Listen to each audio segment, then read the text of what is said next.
Hi, I'm Guy Cook, and one of the things I've learned just in the last couple of days is how to add comments to images that are on Google Drive. I've been going down and doing a dance and going into the description and putting down who's in the picture and so forth.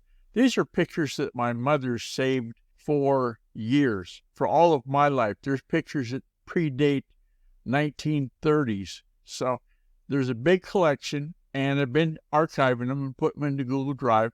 But I wanted to have a way to have a better interaction with that for the descendants to look at. And so I found out how to do that in the GuyRCookReport.podbean.com. It's got the Google document that tells how to do it.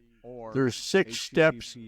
Making comments is easy as cake to do now, and I'd implore you to give it a try. Hi, this is Guy Cook, and the ways to get in contact with me, well, you can contact me through the GuyRCookReport.com or https://GuyRCook.com. There's a contact form there. Or you can call the new cell phone number, 509-200-1429. Look forward to talking. Hi. The reason for this section of the video is to remind you to subscribe or at least like. It's a wrap.